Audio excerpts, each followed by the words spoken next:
Hey guys, what's up? Welcome back to the channel. It's Cynicalex. And now that Namor has been in the game long enough, and now that I've gotten quite a bit of time to test him out, especially along with a lot of other tier 3s for GBR, I think it's time to revisit the ranking and guide for tier 3 characters.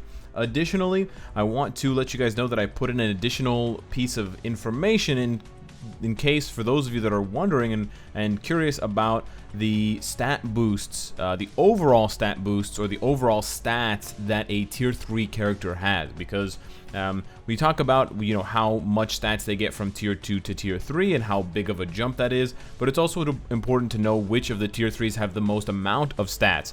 It's not necessarily the first or second or even third most important thing of a tier 3, but it will go a long way to explaining why certain tier 3s are bad and why certain tier 3s are very good. So, despite having a lot of very meta abilities, Wolverine has generally low base stats besides HP for a combat tier 3, and you can compare those stats with a uniform to Namor, and you will see that he has lower stats in almost every category besides HP, which is embarrassing. Given the fact that they're both combat types and they're both tier 3s. So the huge stat boost and the huge stats in general of Namor help to explain why he's so powerful, but it doesn't always and doesn't usually paint the entire picture. There's a lot more to it. You have to take into account the skills and the passive effects and things like that, and then you also have to take into account the meta and what game modes you're playing in. So I try to answer all of these questions, and I'm going to go into more depth now in my tier 3 character guide, which has been updated for 5.3, I believe we're on. I don't know if we're on 5.3 or 5.4. I believe it's 5.3. So we're going to start off by explaining Namor really quickly. He is inputted in. He has the 10th highest tier 3 stat boost. That is how much stats he gains from tier 2 to tier 3, which is quite low. 10th is below average because there are 17. Poor Wolverine. But he is number 2. He has the second highest stat total for all of his stats cumulatively at tier 3 in terms of base stats. Captain America still holds the rank at number 1, and while Wolverine has low stat totals, they're not as low as our number 1 lowest, which is Magneto. So Magneto being low in both categories, in addition to a bunch of other things being low, explain why he's not a very good tier 3 overall, although he has one niche value game mode. Going ahead and looking at Namor's abilities, he's got the longest amount of penetration, 80% for 10 seconds, which is nice. His charge speed is moderate. I would almost call it moderate fast because of how low the cooldown is on his 4th skill specifically, but I don't want to get too into the nitty-gritty and stuff like that and kind of nitpick small little things. The interesting thing is, like Sharon Rogers, Captain America, he has buffs that on his tier 3 skill apply to all allies. So I've noted the all ally buffs. He also has other self buffs for himself, but these are very important. He has debuff removal, which is great for Alliance Conquest and possibly Tournament in the future, and he's got the combo of Ignore Dodge, Guaranteed Dodge. This is a cool little sort of offense-defense type thing, which could mean that Namor is headed for PvP glory in the future, because that tier 3 skill is going to be a nightmare. It's going to kill most Ignore Dodge speed types, especially because he's got the combat type advantage, and then it's going to make him hard to hit for at least 3 seconds. I believe the buff is 3 seconds or 5 seconds. And then we talk about the AoE, the average DPS, and then the best use, everything except for PvP.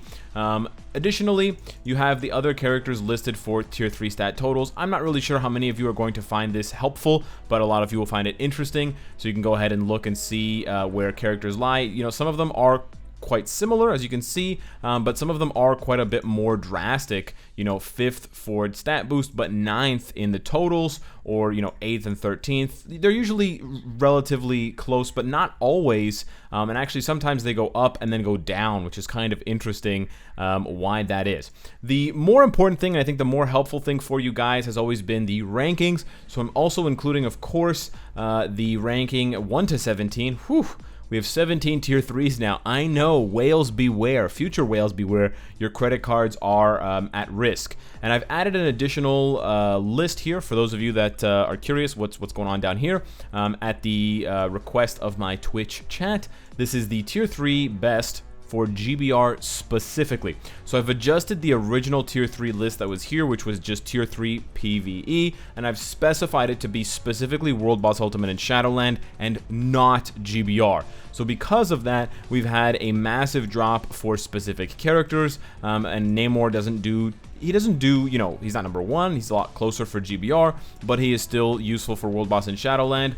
Magneto is really only on this list because of Shadowland. If not, he would be very close to the bottom, if not at the bottom, because his World Boss stats are among the worst of all the tier 3s. He really only excels for ABX, and even then it's a small buff indeed. So I want to focus now on mostly these 3 lists because they've had the most substantial changes to them. For starters, for the best PvP tier 3s, we did a bit of shuffling for Wolverine and Spider-Man. We also inserted Namor, not necessarily the worst, but among the worst. There's not really too much difference between these 4 or 5 characters.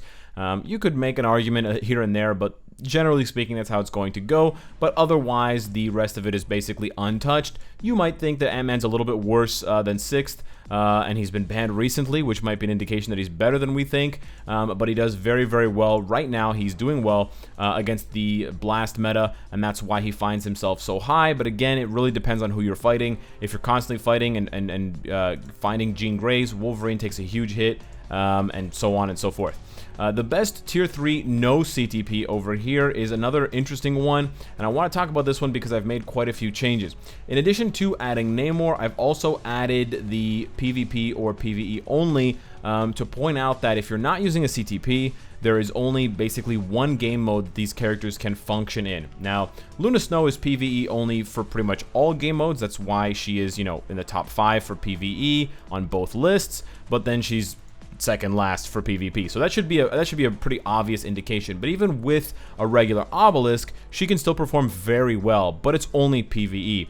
Likewise, with a regular obelisk, Thanos is pretty much only PvP at tier 3. You could make it work. You could make it work with a damage proc, but you're not going to see, you know, even 60 or 70% of the results that you would see if you were to give him, if you were to give him a CTP of Rage. So I'm kind of trying to emulate and sort of capture that idea when I say that it's PvP or PvE only. Captain Marvel, I also moved down quite a bit on this list because I realized that she really relies on a CTP in order to buff the stats of the CTP using her tier 2 passive that gives a 20% buff effect and 30% buff duration. That's how you get those 7-second procs with the CTP of Rage that give you a 1.1% boost. That's what makes her so mega powerful. So recognizing that Captain Marvel doesn't do as well without a CTP, I've you know, adjusted her ranking accordingly, and I also bumped up Deadpool because you can actually build him for PvE or PvP without a CTP, and he's still going to do well. I mean, you could give him a guard break, recovery rate, 5-second invincibility obelisk. He'll do pretty well. He'll probably, you know, emulate 70-80% of his value with the CTP of regen. But on top of that, we know he can still do PvE, because if he can do PvE stage 50, stage 60 Proxima with a CTP of regen, it's the same thing as doing it with no obelisk at all, because the CTP of regen gives 0 value for PvE other than some survivability. So really, Doctor Strange and Deadpool take the cake if you have no interest and no desire and no future to get CTPs. There's obviously ways to get CTPs. There's ways to get CTPs of energy. There's 2 ways, one easy, one kind of hard. It's Thanos World Boss, Thanos Type 6 enhancement, but there are 2 ways to get CTPs of Rage, so you could possibly get at least 2, which would mean you'd be looking down this list if you wanted to give one here and one here or something like that. Not necessarily Deadpool, but basically what I'm saying is if you went down the list and you gave Doctor Strange and Jean Grey both CTPs of Rage, you could still theoretically tier 3 these characters afterwards if that's what you wanted for them, either only PvE or only PvP, and you didn't have any other CTPs. I think it's really important. My highest priority tip for you guys for choosing which tier 3 is really to decide. You know, I've done my best. We have 5 different rankings here. We've got PvE, World Boss Shadowland, we have PvE GBR, we have PvP, we have ABX, and we have no CTP. You really have to decide, besides the no CTP, you have to decide what you want the tier 3 character to do. Are you tier 3ing them because you're frustrated and you're tired of losing in PvP, in Timeline Battle or Alliance Conquest or whatever? Are you tier 3ing them because you're trying to get into a top 16 alliance for ABX in the alliance tournament?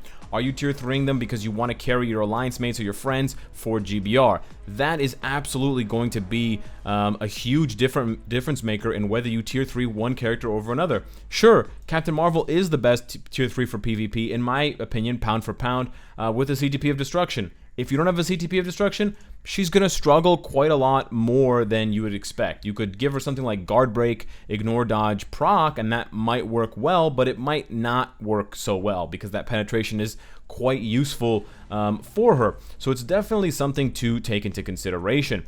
Finally, I want to talk about the best tier 3 for GBR because I had quite a bit of time to test and I was quite impressed with the results of basically the top 8. The top 8 or so, I think, are all good candidates for solo carry potential, absolutely against Master Mold on almost any day, and against Galactus on Saturday, which might be more important for a lot of people and a better barometer test of your power if you can tier 3 a character and then use them to solo carry 2 other people against Galactus. So looking at this list and talking about it in a little bit more depth, Jean Grey just seems to be overall the best because she has very similar amounts of damage compared to everyone else on this list, but she has by far the most survivability. Insane healing, insane defenses, high defenses, and she revives. So you basically get 2 tier 3 characters for the price of 1. Even the worst of mistakes will get corrected, and then you'll learn from those mistakes. So by far, if you love GBR,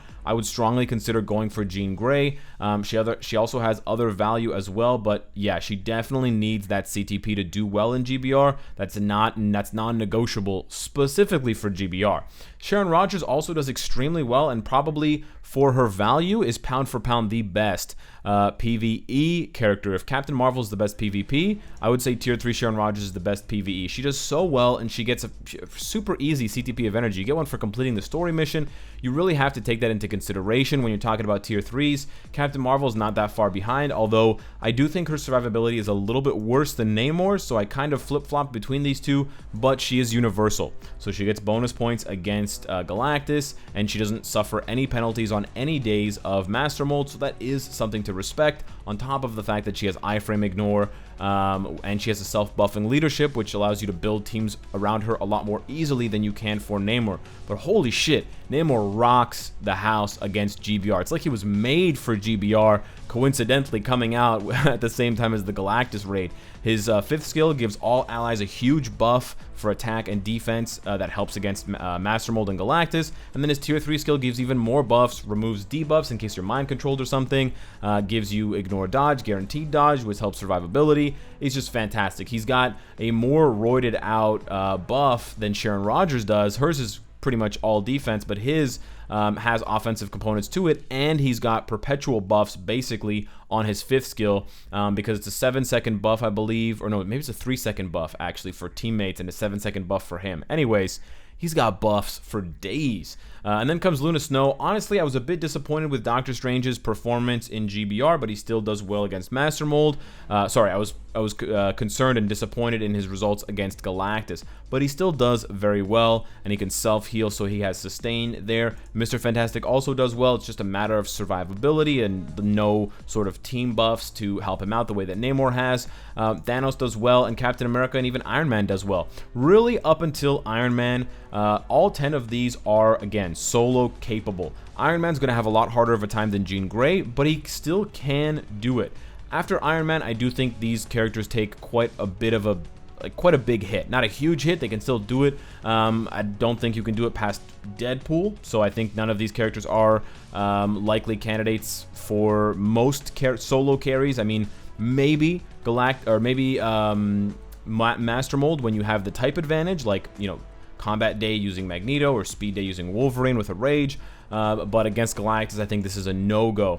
Deadpool, I even wonder if he can solo carry against Galactus, because Deadpool is a really good example of a character who gets exposed for relying on one specific way of dealing damage. And this is why I'm starting to value characters like Namor more, because all of their damage is already there. It's all in the base stats, and it's all in the base damage of the skills. There is no shenanigans, there's no trickery, or there's no enhancement or amplification going on from either CTPs and tier 2 buffs, or all defense down. So whereas Captain Marvel and Deadpool rely on different mechanics to combine with their skills to make them powerful, someone like Namor, someone like Jean Grey, someone like Sharon Rogers, they just have raw power. They're like humongous, 50 caliber machine guns, whatever, mounted turrets, just shooting off these crazy armor-piercing bullets. And so Deadpool being a speed type, Deadpool having a pretty low stat boost, both in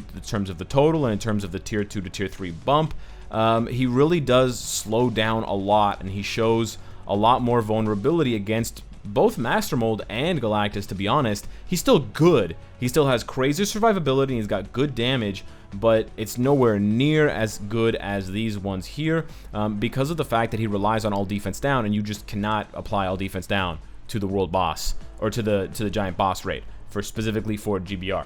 So with that being said, I think it's so interesting to talk about tier 3 characters, and I love how the game is evolving and how it's progressing, where we have this ecosystem of tier 3s where, they're not all good for everything. There's characters that have different strengths and weaknesses, and they each benefit from slightly different builds, although there's a lot of repetition with regen and rage. But otherwise, there's a really nice sort of flattening out going on, where they're not all bunching into the same category with using the same abilities and using the same effects. They all have different strengths and weaknesses, and you really have to make that decision. If you're not a huge whale slapping your credit card down constantly, you have to make meaningful choices for who you're going to tier 3 next. Every single time it comes around to that question. So I love talking about tier 3s. Let me know what you guys think. Let me know how you take and what your opinions are on my lists, and then this information here. Subscribe if you enjoyed the content, you want to support me. You can find all this information, as always, down below in the description of every video. And of course, if you like what you see, I hope to see you later today. Take care.